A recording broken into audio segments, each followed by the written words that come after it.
हम आज बात करेंगे उन गांव के लोगों की जो भारत में शामिल होना चाहते हैं। जब गांव के लोगों ने कहा बीएसएफ से कि उनके गांव को भारतीय सीमा के अंदर ले लिया जाए, उसके बाद शुरू हुआ भारतीय सीमा रक्षा बल यानी बीएसएफ और बांग्लादेश पुलिस का खेल। दोस्तों, जब से पूर्वी सरहद पर भारत ने कटीले तारों की फेंसिंग का काम शुरू किया है, तब से सीमा पर हर रोज कुछ न कुछ नया हो रहा है, जिसमें दोनों देशों के रणनीतिकारों को हैरान कर दिया। लेकिन आज सुबह जो खबर निकल के सामने आई, उसने अंतर्राष्ट्रीय कूटनीति के गलियारों में बहुत बड़ा भूचाल ला दिया है। आज सुबह से ये बड़ी खबर आ रही है कि बांग्लादेश के पूरे 8 गांव अब आधिकारिक तौर पर भारत में शामिल हो चुके हैं। जी हाँ, आपने बिल्कुल सही सुना। जैसे इन 8 गांवों के भारत में विलय की प्रक्रिया पूरी हुई, वैसे हमारी सीमा सुरक्षा बल बीएसएफ के जवानों ने बिना एक पल गवाए इन गांवों के पास से गुजरने वाली अपनी सुरक्षा सीमा को आगे बढ़ा दिया और इन सभी क्षेत्रों को पूरी तरह से भारतीय संप्रभुता और सुरक्षा के घेरे के भीतर ले लिया। अब आप सोच रहे होंगे कि यह रातों रात कैसे हो गया। ऐसी बड़ी घटना की जो 8 गांव बांग्लादेश के भारत में शामिल हो गए, ये अचानक कैसे हो गया? युद्ध हुआ या कोई सैनिक कार्रवाई हुई? नहीं जी नहीं, ऐसा कुछ भी नहीं हुआ। ये सब एक आधिकारिक प्रशासनिक प्रक्रिया के तहत हुआ, क्योंकि उन 8 गांव के जितने भी जनप्रतिनिधि थे, उन्होंने सबने मन बना लिया था कि हमें भारत में रहना है, क्योंकि वहां पर फेसिंग चल रही है। उन्होंने सोचा कि यदि यहाँ से हम अब रह गए तो रह ही जाएंगे, इसलिए उन जनप्रतिनिधियों ने बीएसएफ के पास वो आए और आने के बाद में बीएसएफ ने बिना एक पल गंवाए उनको भारत में शामिल कर लिया। ये पूरी प्रशासनिक प्रक्रिया थी जो बीएसएफ ने इसको पूरा किया। अब वो भारत में क्यों शामिल हुए? ये कि क्योंकि वो भारत की मातृभूमि को से जुड़े हुए थे। यहाँ भारत से उनका रोटी बेटी का रिश्ता था। अंतर्राष्ट्रीय सीमा के बेहद करीब होने के कारण वे गांव कई सालों से अपने अपने छोटे बड़े कारोबार के लिए भारत पर ही निर्भर थे। इन लोगों का सबसे बड़ा संकट यह था कि अगर ये पूरी तरह से बांग्लादेश के प्रशासनिक नियंत्रण में चले जाते तो भौगोलिक विषमताओं के कारण ये पिछड़ जाते, शायद से इतना विकास नहीं कर पाते जितना इनका विकास होना चाहिए था। क्योंकि सीमा के किनारे रहने वाले जो जितने भी गांव होते हैं या कोई भी जगह होती है, वो बिल्कुल एकदम अति संवेदनशील होती है। इनका भारत के साथ व्यापार करना, अपनी जीविका चलाना पूरी तरह से असंभव हो जाता। अपनी आने वाली पीढ़ियों के भविष्य सुरक्षा को देखते हुए इन लोगों ने किसी और का हाथ थामने के बजाय दुनिया के सबसे बड़े लोकतंत्र यानी हमारे भारत के साथ इन्होंने आना तय किया, भारत के साथ रहना पसंद किया, अपना नया और स्थानीय ठिकाना चुन लिया। लेकिन कहानी जितनी सीधी दिखती है उतनी नहीं है। सरहद पर हालात उतने शांत नहीं है। जैसे ही बीएसएफ के जवानों ने अपनी सीमा चौकी आगे बढ़ानी शुरू की, क्योंकि गांव भारत में शामिल हो गए थे, अब इन गांवों को अंदर लेकर के वहां पर तारबंदी शुरू करनी थी। तो जैसे ही तारबंदी का काम शुरू हुआ, दूसरी तरफ बांग्लादेश पुलिस और सुरक्षा बलों के खेमे में भारी खलबली मच गई। अपनी जमीन का एक हिस्सा भारत के सुरक्षा घेरे में जाते देख बांग्लादेश पुलिस बलबला उठी, तिलमिला उठे। उनको जलन पैदा हो गई, मिर्ची लग गई कि ये कैसे हो गया कि हमारे बांग्लादेश के 8 गांव इंडिया में कैसे चले जाएंगे। लेकिन हमारे यहाँ पर प्रशासन अलर्ट था, बीएसएफ अलर्ट थी। उन गांवों को सुरक्षा कवच दे दिया गया था। अब उनका कोई कुछ नहीं बिगाड़ सकता था। इन गांवों को भारत में शामिल करने का अमली जामा पहना चुका था। पूरी प्रशासनिक कानूनी जो प्रक्रियाएं थी पूरी हो चुकी थी और ग्राउंड जीरो पर इस समय बीएसएफ के वीरों बांग्लादेश पुलिस के बीच चल रही तनातनी का क्या अंजाम होने वाला है, आज की इस विशेष और राष्ट्र हित जुड़ी से इस रिपोर्ट से हम समझेंगे कि ग्राउंड जीरो पर जहां पर ये गांव शामिल हुए वहां पर चल क्या रहा है। अगर आप भी भारत की सीमा के इस ऐतिहासिक विस्तार और सरहद पर जो हमारे वीर जवान बीएसएफ के मौजूद हैं, उनको हौसले को दिल से समर्थन देना चाहते हैं, तो इस वीडियो को एक लाइक जरूर कर दीजिए और कमेंट बॉक्स में पूरे गर्व से वंदे मातरम लिखना मत भूलना, क्योंकि वंदे मातरम उन बीएसएफ के जवानों का हौसला बढ़ाएगा, मेरा भी हौसला बढ़ाएगा। इस तरह के वीडियो आपके सामने आते रहेंगे। इस तरह के वीडियो देखने के लिए आज ही मुझे आप फॉलो और सब्सक्राइब कर लें। तो दोस्तों, समझते हैं 8 गांव की पूरी जो कहानी हो क्या है। भारत एक नया इतिहास बना दिया है। ये इतिहास में लिखा जाएगा कि बांग्लादेश के किस तरह से कुछ गांव बिना सैन्य कार्रवाई के भारत में शामिल कर लिए गए। ये आने वाले समय में सुनहरे अक्षरों में लिखा जाएगा। दोस्तों, अब चलते हैं कहानी के उस सबसे बड़े और कानूनी मोड़ पर जहां हम 8 गांवों के नामों से पर्दा उठाने जा रहे हैं, जिन्होंने रातों रात इतिहास बदल दिया। साथ ही यह भी जानेंगे कि अंतर्राष्ट्रीय कानून इस महाविलय के बारे में क्या कहता है। सबसे पहले बात करते हैं उन गांवों की जो भारत बांग्लादेश सीमा के बिल्कुल करीब एक दूसरे से सटे हुए थे। वो जो उनकी जो जमीन थी वो सीमा हमारी और बांग्लादेश की सीमा के बिल्कुल पास थी, और अब वो बीएसएफ के सुरक्षा घेरे में आ गए हैं और वो गांव अपने आप को बहुत ही भाग्यशाली महसूस कर रहे हैं। यानी को इतना भाग्यशाली महसूस कर रहे हैं अपने आप को हिंदुस्तान से जुड़ने के बाद में कि वो सोच रहे हैं कि बस अब तो हमारा उद्धार हो ही जाएगा, अब हमारा कोई कुछ नहीं बिगाड़ सकता। तो दोस्तों कौन कौन से वो गांव है भाग्यशाली, जिसमें काजीपुर है, हरिदासपुर है, उत्तरानंदपुर है, गोपालपुर है, श्यामनगर है, रामचंद्र है, पूर्व कृष्णनगर है, पूर्व दौलतपुर है। ये इस तरह से 8 गांव भौगोलिक रूप से एक सक्रिय गलियारे में स्थित थे, जहां की घुमावदार अंतर्राष्ट्रीय सीमा रेखा के लिए मुख्य बांग्लादेश मुख्य भूमि से लगभग अलग ही ये दिखाई देते थे। इन गांवों के जनप्रतिनिधियों और स्थानीय निवासियों का कहना था कि प्रशासनिक रूप से भले हुए कागजों में बांग्लादेश में है, यानी कि इस तरह से तिकोना था और उस तिकोने में ये घुसे हुए थे। मान लीजिए तिकोनों को हम काटेंगे तो सीधी लाइन हो जाएगी भारत की, तो वो भारत में शामिल हो जाएंगे। तो इस तरह से वो भारत के थे, तो यूं थे सीमा भारत के हिसाब से, अब उसको भारत के अंदर ले लिया गया। वो सीमा सीधी हो गई कि ये भारत के अंदर है, यानी कि उनको दोनों तरफ इंडिया और बीच में क्या घुसा हुआ बांग्लादेश। तो वो कानूनी रूप से तो बांग्लादेश में थे, लेकिन प्रशासनिक रूप से तो वो बांग्लादेश में, लेकिन उनकी आवाज, बोली, भाषा, व्यापार, ब्याह शादी, रिश्तेदार सब इंडिया में थे। तो इसलिए उनका भारत में शामिल होना बहुत ही जरूरी था। उन्होंने सभी ने ये अपना सर्वसम्मति से प्रस्ताव बीएसएफ के पास रखा और बीएसएफ ने उनको यहाँ पर शामिल कर लिया। अब अंतर्राष्ट्रीय कानून क्या कहता है? भारत और बांग्लादेश के बीच सीमा का इतिहास जो है वो अदला बदली का पुराना ही रहा है। सीमाएं अदली बदली रहती हैं।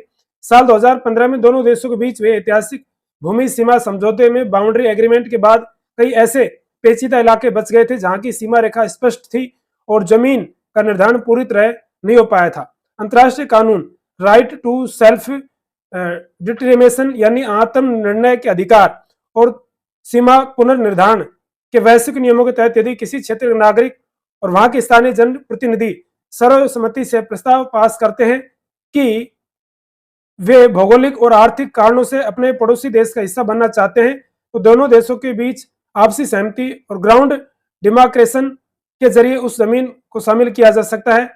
इन दावों के मामले में यह भी हुआ कि यहाँ के लोगों ने कानूनी रूप से प्रस्ताव तैयार किया और आधिकारिक तौर पर आज से भारत में शामिल होने का फैसला कर लिया। लेकिन इस ऐतिहासिक फैसले ने सरहद पार की पुलिस और सुरक्षा के होश उड़ा दिए। जैसी गांव को भारतीय रक्सर और फेंसिंग के दायरे में लेने की कड़वी सच्चाई जब बांग्लादेश के सामने आई, तो वहां की पुलिस और सीमा सुरक्षा बल फ्रंट लाइन पर आ गए। उनका दावा है कि भारत अंतर्राष्ट्रीय संधियों का उल्लंघन करके उनकी जमीन को अपने नियंत्रण में ले रहा है, जबकि बीएसएफ के अधिकारियों ने साफ कह दिया कि ये पूरी तरह से कानूनी तरीके से, शांतिपूर्ण तरीके से स्थानीय नागरिकों की रजाबंदी से ही हम इनको भारत में शामिल कर रहे हैं। हम अपनी इच्छा से किसी को भी शामिल नहीं कर रहे हैं। अब बात आती है कि जो बीएसएफ के जानजाबाज हमारे जो सिपाही थे, बांग्लादेश पुलिस के बीच भारी गतिरोध तनातनी बनी हुई है। दोनों देशों की बंदूकें एक दूसरे के सामने तनी हुई है। फ्लैग मीटिंग का दौर शुरू हो चुका है और अब तक आते आते इस पूरी कहानी के सबसे संवेदनशील और जमीनी हकीकत वाले हिस्से पर हम उन 8 गांवों के आम नागरिकों और वहां जनप्रतिनिधियों ने जो ऐतिहासिक कदम उठाया वो क्यों उठाया। उन्होंने कागजी रूप से तो बांग्लादेशी थे, लेकिन वो मन से भारतीय थे। अब वो आज के दिन से भारत की सुरक्षा और संप्रभुता का हिस्सा बन चुके हैं। भारत ने उनको गले लगा लिया है। इसकी सबसे बड़ी वजह है इन गांवों की भौगोलिक स्थिति और सालों पुराना व्यापारिक सामाजिक ताना बाना अंतर्राष्ट्रीय सीमा रेखा के बिल्कुल करीब और मुख्य बांग्लादेशी बाजारों से कटे होने के कारण इन सभी 8 गांवों का सारा कारोबार, बाजार, आजीविका सालों से पूरी तरह हिंदुस्तान की धरती पर ही निर्भर रही है। अब भारतीय बाजारों में ही अपनी फसलें बेचते थे, यहीं से राशन पानी लेते थे, यहीं से दुकानों पर सामान खरीदते थे। उनके बच्चों की पढ़ाई भी यही होते थे, शादी ब्याह भी यही होते थे। यदि वो बांग्लादेश में चले जाते तो उनके सामने हर तरह का संकट खड़ा हो जाता, चाहे व्यापारिक संकट हो, चाहे बच्चों की पढ़ाई का हो, चाहे शादी ब्याह का हो, हर चीज में वो संकट में रहते यदि वो बांग्लादेश में चले जाते। तो इसलिए उन्होंने भारत में शामिल होना अच्छा समझा कि ये सही मौका है, भारत फेसिंग का काम कर रहा है, यदि फेसिंग एक बार पूरी हो गई तो उसके बाद भारत में शामिल होना बहुत मुश्किल हो जाएगा, भारत के साथ व्यापार करना बहुत मुश्किल हो जाएगा।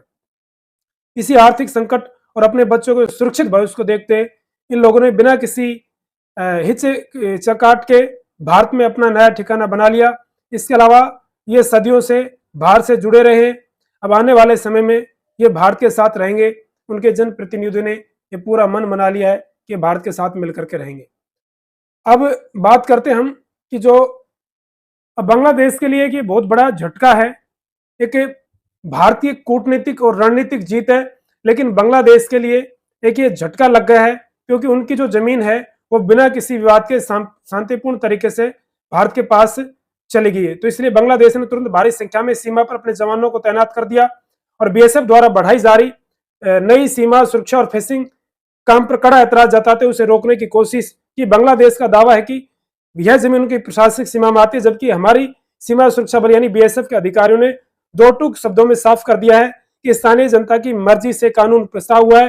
अंतर्राष्ट्रीय सीमा पुनर्निर्धारण के नियमों के तहत अब पूरा क्षेत्र भारतीय संप्रभुता का हिस्सा है। इसी वजह से ग्राउंड जीरो पर इस समय दोनों तरफ सुरक्षा बलों के बीच भारी तनातनी और तिखी बहस और गतिरोध का माहौल बना हुआ है।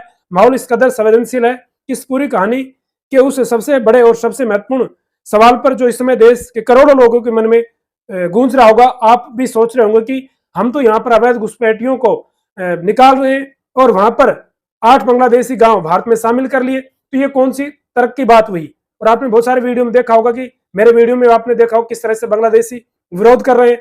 मैंने इस पर कई वीडियो भी बनाए और फिर भी भारत उन्होंने अवैध बांग्लादेशियों को भारत में शामिल करा है। अब सुनिए कहानी क्या है, नई कहानी, नया मोड़। यहाँ से वो जो 8 गांव है, वो 8 गांव के 80% जो आबादी है वो हिंदू आबादी है। वहां पर 20% ही मुस्लिम है, नहीं तो 80% लोग वहां पर हिंदू हैं, इसलिए उनको भारत में शामिल किया गया। और अभी भारत ने कानून पास किया था, शायद आपको याद नहीं होगा, और उस कानून में यह स्पष्ट लिखा गया था कि कोई भी जो पीड़ित अल्पसंख्यक है, हिंदू है, जो दूसरे देशों में मुस्लिम को छोड़ करके कोई भी पीड़ित हिंदू है तो वो भारत में आ सकता है, भारत उसको शरण देगा। ऐसा नया कानून हमने पास किया था। भारत का यह नया कानून और संप्रभु कानून बहुत ही साफ शब्दों में कहता है कि अगर पड़ोसी देशों यानी पाकिस्तान, अफगानिस्तान, बांग्लादेश में जो पीड़ित होने वाला कोई भी हिंदू, सिख, ईसाई, जैन, बौद्ध, पारसी नागरिक वहां से अपनी जान बचाकर या किसी वजह से भारत में आकर रहना चाहता है तो भारत सरकार उन्हें पूरी कानूनी प्रक्रिया के तहत देश की नागरिकता देगी। इसी ऐतिहासिक और मानवीय कानून के प्रावधान को ध्यान में रखते सीमा सुरक्षा बल यानी बीएसएफ के शीर्ष अधिकारियों ने गृह मंत्रालय से इस बेहद संवेदनशील मुद्दे पर लगातार उच्च स्तरीय बातचीत और समन्वय स्थापित किया और कानून के दायरे में नियमों में आकर के फिर गृह मंत्री और गृह मंत्रालय ने इसको हरी झंडी दी और उसके बाद उन 8 गांवों के जनप्रतिनिधियों से बातचीत की गई। फिर उनका जो प्रस्ताव था स्वीकार किया गया और फिर आधिकारिक तौर पर उनको भारत के नक्शे और सुरक्षा घेरे में शामिल कर लिया गया। तो यह कदम अवैध घुसपैठियों के खिलाफ चलाए जा रहे अभियानों से बिल्कुल अलग है, जो बिना किसी वैध दस्तावेज के देश की आंतरिक सुरक्षा को नुकसान पहुंचाने के लिए भारत में दाखिल होते रहे हैं। यह बात उन प्रताड़ित हिंदुओं से बिल्कुल अलग है जो पीड़ित हिंदू है। हम अपने हिंदू भाइयों को वापस ले रहे हैं, ये जो घुसपैठ है वो उससे अलग चीज है। तो इस पूरे घटनाक्रम को अगर हम व्यापक और भू राजनीतिक और सामरिक नजरिए से देखते हैं तो यह बात पूरी तरह साफ हो जाती है कि यह बदलाव केवल कागजी नहीं या नए भारत की दृढ़ इच्छा शक्ति का परिणाम है, जहां राष्ट्रीय सुरक्षा, मानवीय दृष्टिकोण दोनों एक साथ प्राथमिकता के साथ आगे बढ़ रहे हैं। जो अमित शाह ने 45 दिनों के अल्टीमेटम के तहत अब नई सीमा पर आधुनिक तकनीक और स्मार्ट फेंसिंग का काम बेहद तेजी से शुरू करने के लिए कहा था कि हम 45 दिनों में पूरा कर देंगे, वो चल रहा है, बहुत तेजी से चल रहा है।